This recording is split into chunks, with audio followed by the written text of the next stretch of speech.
É importante que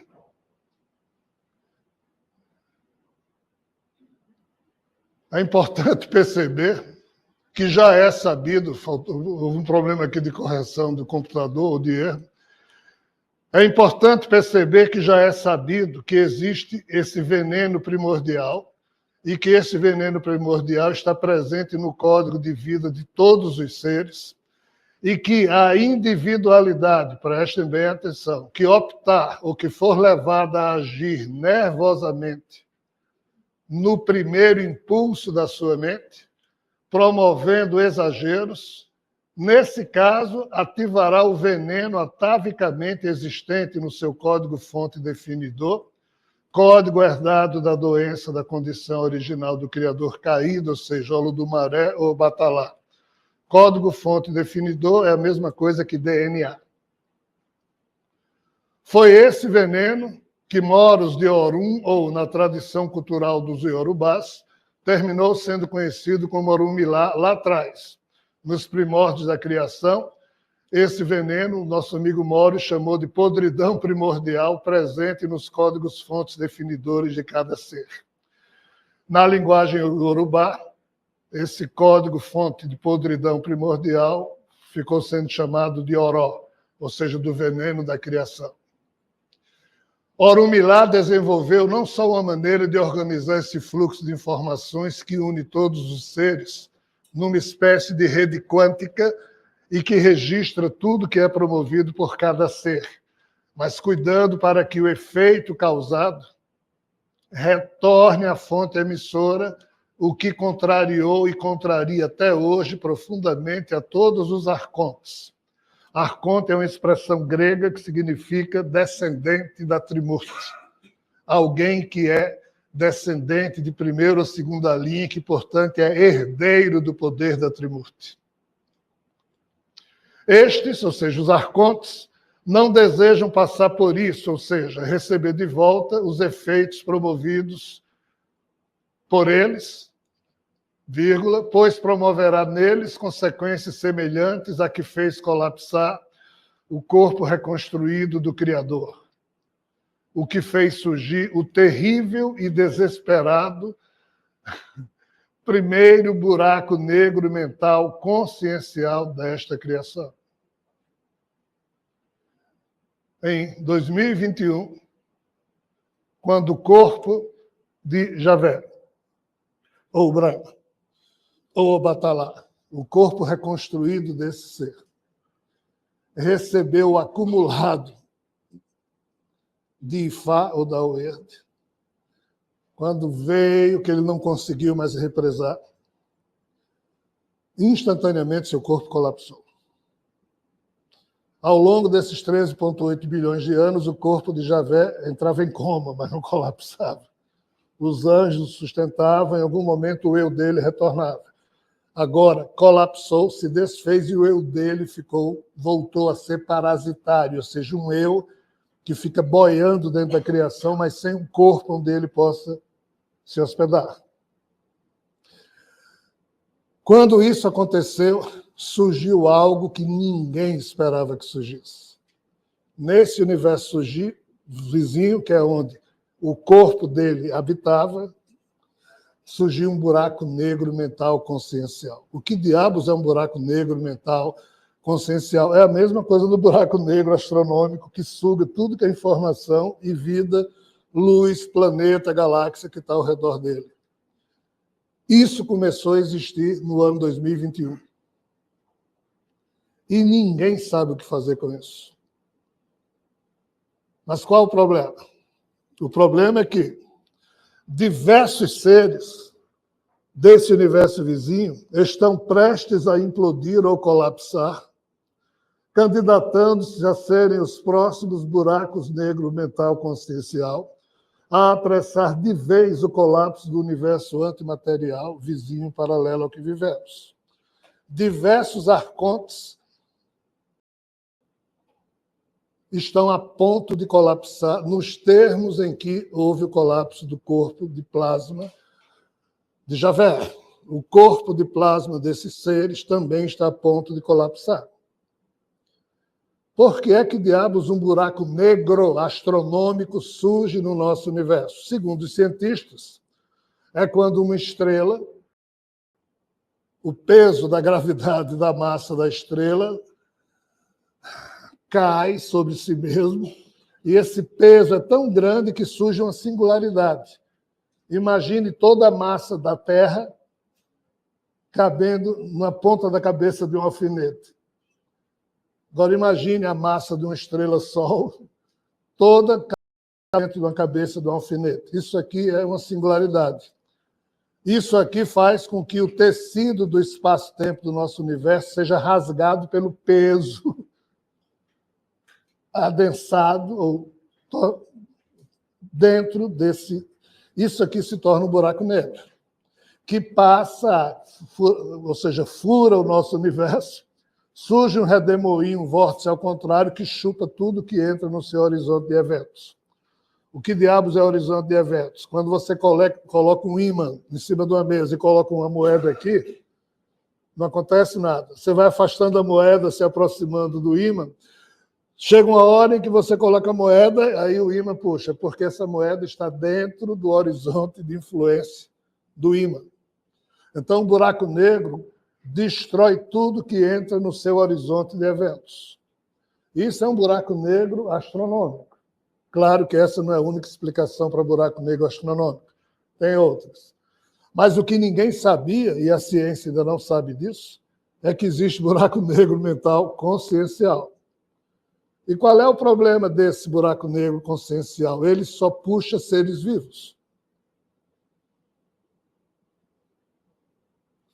Ele puxa seres vivos, ligados a ele. É uma loucura o negócio. E um buraco negro mental consciencial se dá quando o ego de um ser, do jeito que a estrela chega num ponto em que ela não consegue mais se manter e implode, quando o ego de um ser chega a um ponto tal de loucura e de informações negativas, de acordo com os padrões de pendências da UERD, quando isso volta para o ser, o peso do ego dele e das pendências é tanta que implode o tipo de cérebro ou processador mental que ele, no instante, tenha, que é o seu corpo, e esse corpo implode. Na hora em que Krishna traiu a Trimurti e se autoafirmou como sendo eu sou o Senhor Supremo, e tudo eu mando, quem comanda o destino dos seres sou eu, na hora em que o ego dele inflou-se a esse ponto, e durante milênios ele vem só alimentando isso, ele perdeu-se. Ele e outros tantos arcontes. E o peso desse ego associado às pendências que ele provocou em muitas consciências, e isso pode fazer com que eles implodam. Eles quem? Os arcontes. Não, mas Krishna é o Senhor Supremo. Eis o problema da desinformação de novo. É o que ele pensa. É o que ele disse. E, de fato, ele é uma figura, entre aspas, um dia foi maravilhosa. Provavelmente ele enlouqueceu ao longo dos milênios, roubando a devoção de todos os seres humanos, que antes era direcionada a diversos seres. Ele disse, eu sou maior do que todo mundo, basta você ser devoto a mim. Ele, com isso, atraiu a alimentação só para ele e a turma toda ao redor dele. Sai Baba e Jesus foram humilhados nas suas vidas, porque o atrito com os interesses de Krishna terminou promovendo isso. Krishna fez isso com eles. Krishna está no limite da sua própria doença mental, ainda se achando o Senhor Supremo de tudo, quando ele é só um pobre coitado. Se esses seres continuarem assim, o problema vai assumir um padrão que ninguém sabe classificar. Se essa pendência que pulsa há alguns milhões de anos não for resolvida, o ser chamado Sofia terá que se tornar suzerano universal sem se submeter ao requerido rito de passagem, rito esse exigido conforme os critérios da Lila. O que diabos é Lila? É uma expressão em sânscrito que significa constituição dos seres da Trimurti. É a constituição que eles seguem. Brahma, Vishnu e Shiva chamam Lila do código dos seus passatempos. Dizendo de novo, Sofia vai ter que se tornar suzerano universal sem se submeter ao tal rito de passagem que a Lila exige. Rito de passagem de quê? De investidura. O que não promoverá a resolução, faltou aqui, desculpa, a resolução do problema da rede consciencial dos arcontes enlouquecidos, todos eles candidatos a se tornarem novos buracos negros mentais conscienciais. O que diabos é rito de passagem exigido pela Lila? Nós, humanos, não damos a menor importância nisso. Nisso que? Ritos de passagem. Por quê? Porque nós avacalhamos tudo. Nós fazemos juramentos e não levamos a sério. Na hora da formatura, todo mundo faz o juramento. Aquilo é de boca para fora.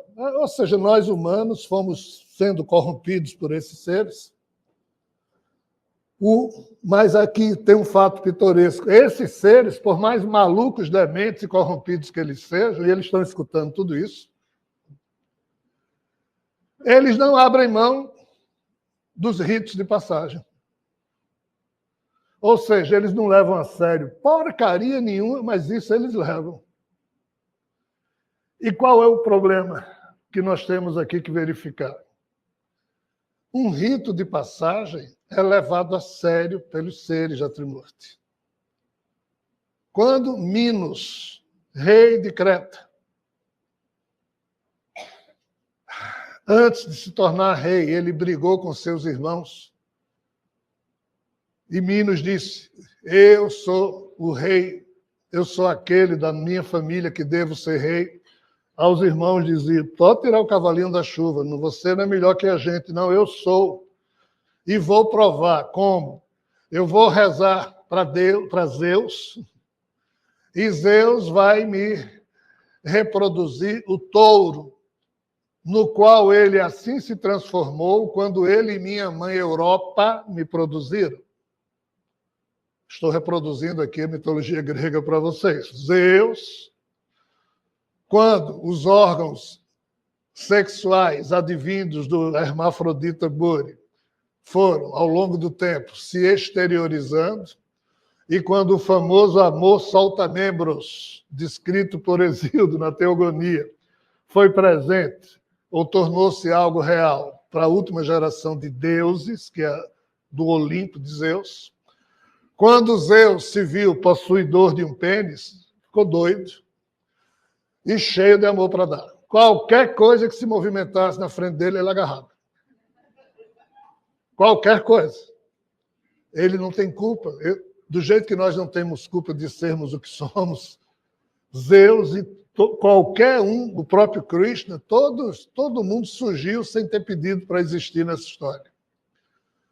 Quando Zeus tornou-se o tarado principal da sua geração, e ele era o chefe, então, ele, de fato, se metamorfoseou num touro, porque a Europa, que é um outro ser, que nenhum desses seres é humano, tá? E tiveram relações e surgiu Minos, que é um ser humano.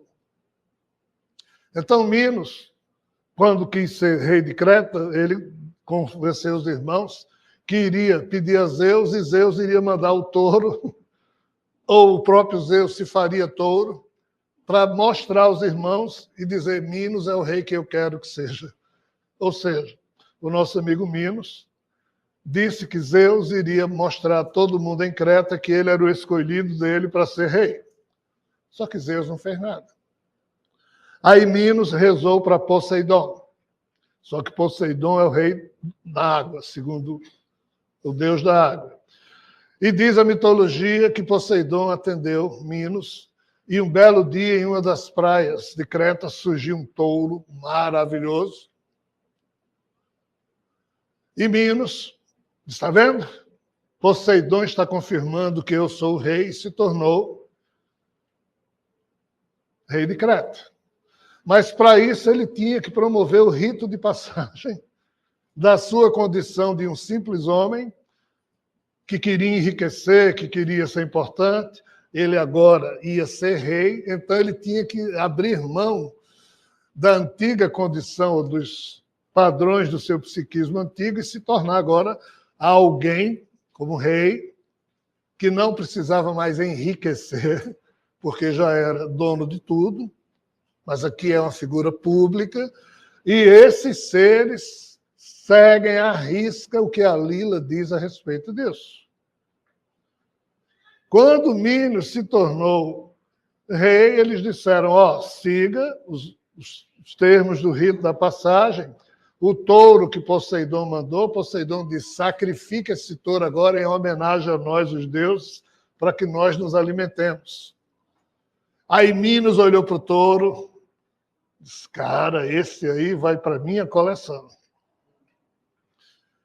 E fez com que um outro touro formidável fosse criado por ele, e ele sacrificou esse outro touro. Poseidon ficou pé da vida por ter sido traído num rito de passagem por um simples ser humano. Aí Minos foi guerrear. O que é que Poseidon faz? O tal touro, que ele, Poseidon, havia dado a Minos e que Minos mantinha escondido, um belo dia, quando Pasífae, esposa de Minos, olhou para o touro, encheu-se de amor pelo touro. Poseidon provocou isso na condição de Pasífae, que era a esposa de Minos. Isso aos nossos olhos é estranho. Mas é estranho porque hoje só membros de uma mesma espécie fazem sexo. Mas a época de Minos era uma época que estava saindo de um tempo em que a pamixia, ou pamíxia, que é o fato de que membros de uma espécie fazem sexo com membros de outra espécie, era comum e normal. E foi isso que Poseidon ainda se aproveitou do resto de genoma que estava enquadrado nesse aspecto e fez com que a esposa de Minos se apaixonasse pelo touro, e foi uma paixão tão avassaladora que Dédalus, o engenheiro de Minos, construiu uma vaca, empurrou a esposa de Minos lá dentro, e assim o touro cobriu a vaca. E nasceu Mino Júnior, ou seja, Minos Júnior. Quem é Mino Júnior? O Minotauro. Nasceu um ser humano com cabeça de touro e rabo de touro, que foi a vingança de Poseidon em relação a Minos, porque Minos havia descumprido os termos do rito de passagem que faz com que um ser humano, se investido de um poder que os deuses davam, deveria ser um ser humano agora que agisse de uma outra maneira e não da forma comum, mundana. Por que eu estou citando aqui esse exemplo? Aí a gente agora volta para Jesus e Sofia. Porque no dia em que Jesus foi batizado por João Batista, nesse dia, obrigado, filho, estava previsto que Jesus fizesse um rito de passagem. Que rito de passagem?